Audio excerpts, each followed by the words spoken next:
오늘 본문은 소돔과 고모라에 임한 하나님의 심판과 그 이후의 이야기를 들려주고 있는데요. 소돔과 고모라의 심판은 노아 홍수 심판과 함께 세상에 임한 하나님의 심판을 대표하는 사건입니다. 그런 점에서 심판의 전후 상황을 주의 깊게 살펴보면 우리에게 매우 유익하고 좋은 교훈을 얻게 됩니다. 오늘 말씀은 창세기 19장 23절부터 29절이고요. 전체를 읽겠습니다. 롯이 소알에 들어갈 때 해가 돋았더라. 여호와께서 하늘 곧 여호와께로부터 유황과 불을 소돔과 고모라에 비같이 내리사 그 성들과 온 들과 성에 거주하는 모든 백성과 땅에 난 것을 다 엎어 멸하셨더라. 롯의 아내는 뒤를 돌아보았으므로 소금 기둥이 되었더라. 아브라함이 그 아침에 일찍 일어나 여호와 앞에 서 있던 곳에 이르러 소돔과 고모라와 그 온 지역을 향하여 눈을 들어 연기가 옹기 가마의 연기같이 치솟음을 보았더라. 하나님이 그 지역의 성을 멸하실 때 곧 롯이 거주하는 성을 엎으실 때에 하나님이 아브라함을 생각하사 롯을 그 엎으시는 중에서 내보내셨더라. 아멘. 오늘 말씀의 제목은 왜 뒤를 돌아보지 말아야 하는가? 입니다. 자, 오늘 본문에서 23절부터 25절에는요, 천사들의 허락을 받아 롯과 그의 가족이 소알성에 들어갈 때 해가 돋았다라고 되어 있습니다. 하나님은 유황과 불을 소돔과 고모라에 비같이 내리셨는데요. 어제 본문을 고려하면 하나님은 천사들에게 이 시간쯤에 심판을 시작하겠다고 약속하셨던 것으로 보입니다. 그래서 심판 전에 롯의 가족들을 안전한 곳으로 피신시키기 위해 서두르신 듯 합니다. 약속된 시간이 되자 심판이 시작되었고요.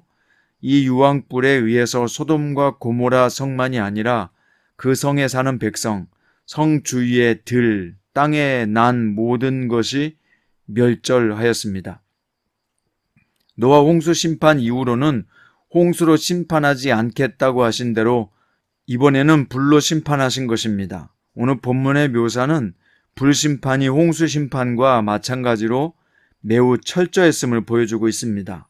이처럼 죄악에 대한 하나님의 진노와 심판은 매우 엄중합니다. 이것을 잊지 말아야 합니다. 26절에 보면 심판의 와중에 롯의 아내에게 특별히 초점을 맞추고 있는데요. 롯의 아내는 뒤를 돌아보았으므로 소금 기둥이 되었더라 라고 하는 구절이 그것입니다. 이미 천사들은 꾸물거리는 그들의 손을 잡아 이끌면서 피신하는 중에 돌아보지 말라고 지시한 바가 있습니다.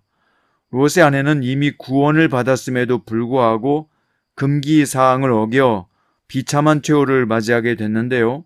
그녀가 천사들의 경고에도 불구하고 뒤를 돌아본 것은 의심이나 호기심 때문이라기보다 소돔성에 대한 미련 때문일 가능성이 높습니다. 예수님이 세상에 대한 욕심과 미련을 경계하시며 롯의 처를 언급하신 적이 있기 때문이죠. 누가복음 17장 28절부터 30절까지 보면 예수님께서 종말에 대해서 말씀하시면서 롯의 때와 같으리니 사람들이 먹고 마시고 사고 팔고 심고 집을 짓더니 롯이 소돔에서 나가던 날에 하늘로부터 불과 유황이 비오듯 하여 그들을 멸망시켰느니라. 인자가 나타나는 날에도 이러하리라. 그리고 32절에서 롯의 처를 기억하라 라고 말씀하셨습니다. 그러니까 예수님은 롯의 처를 언급하시면서 세상에 대한 욕심과 미련을 경계하지 않으면 롯의 처와 같이 된다고 말씀하신 것입니다.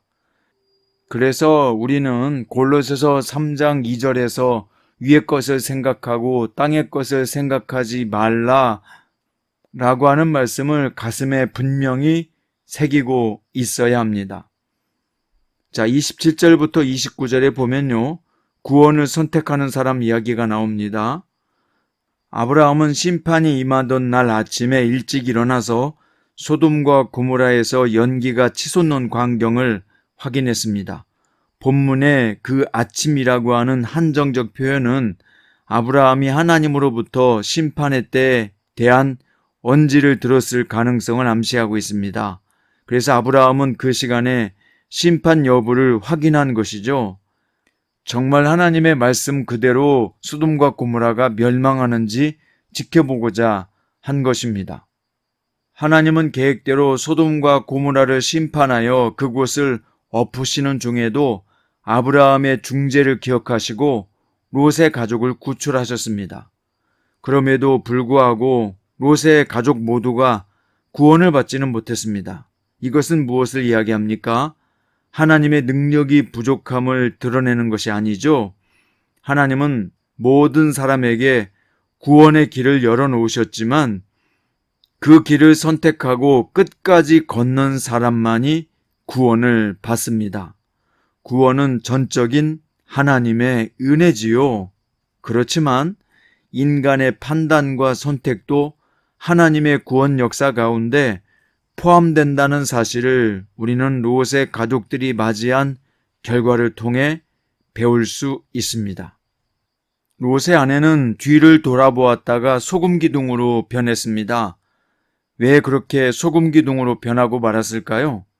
그녀는 소돔성에 대한 미련을 끊지 못한 결과 몸은 나왔지만 멸망당한 소돔 사람들과 같은 결말을 맞이하고 말았습니다. 이것은 뒤를 돌아보지 말거나 들에 머물지 말라는 천사들의 경고를 무시한 결과입니다. 뒤를 돌아보았다는 것은 하나님이 버리신 것을 여전히 마음에 두고 사랑했다는 뜻입니다. 멸망할 것이 자명한 세상의 부귀영화와 쾌락들을 동경해서는 안 됩니다. 사랑하는 성장 큐티 가족 여러분, 하나님이 멸망시킬 것에 대한 미련을 갖지 마십시오. 이제 주님의 재림이 점점 다가오는 시대에 최후 심판을 통해서 이 세상이 멸망하는 것은 기정사실입니다. 그날이 매우 임박했습니다. 그렇게 하기 위해서 우리는 위의 것을 생각하고 땅의 것을 생각하지 말며 땅의 것에 머물러 있지만 위를 소망하고 천국을 기대하고 하나님 나라를 기대하는 성도로 살아야 할 것입니다. 오늘 말씀의 결론입니다. 롯의 아내는 멸망당할 땅에서 미적거리다가 겨우 탈출해 놓고서도 미련을 버리지 못해 결국 소금기둥이 되고 말았습니다. 하나님이 아무리 인내하시고 강권적으로 우리를 인도하셔도요, 우리가 마음을 정하지 않고 계속 세상의 미련을 가지게 된다면 우리도 돌이킬 수 없는 결과를 맞이하게 될 것입니다. 하나님의 심판이 매우 엄중하다는 사실을 기억하십시오. 멸망당할 것에 미련을 두지 마십시오. 하나님을 바라보며 구원의 길을 향해서 계속 앞으로 나아가십시오.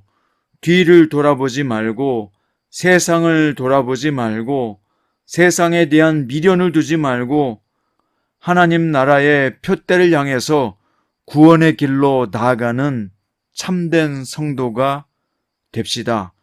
중도에 포기하지 말고 끝까지 계속해서 나아가 승리의 자리에서 만납시다. 한 주간이 시작되는 월요일입니다. 이번 한 주간에도 주 예수 그리스도를 바라보며 끝까지 믿음으로 승리하는 귀한 성도들 되시기를 주님의 이름으로 축원드립니다. 기도드립니다. 주님, 롯의 저는 뒤를 돌아보다가 소돔과 고모라 성에서 구원을 받았지만 소금 기둥으로 끝나고 말았습니다. 주님, 우리도 뒤를 돌아보지 말고 주님이 정해놓으신 표대를 향해서 나아가겠습니다. 이 땅을 밟고 살지만 저 천국을 사모하며 살겠습니다. 주 예수님, 우리가 세상에서 기회를 놓쳤던 것들에 대해서 안타까워하거나 속상하지 말고 주님 안에서 성장의 기회, 믿음의 기회를 놓치고 살았던 것을 후회하며 회개합니다. 이번 한 주간에는 주 예수님 말씀 안에서 성장하게 하시고 승리하게 하시고 뒤를 돌아보지 말고 앞을 향해서 나아가는 성도가 되게 하여 주시옵소서. 살아계신 예수님의 이름으로 기도드립니다.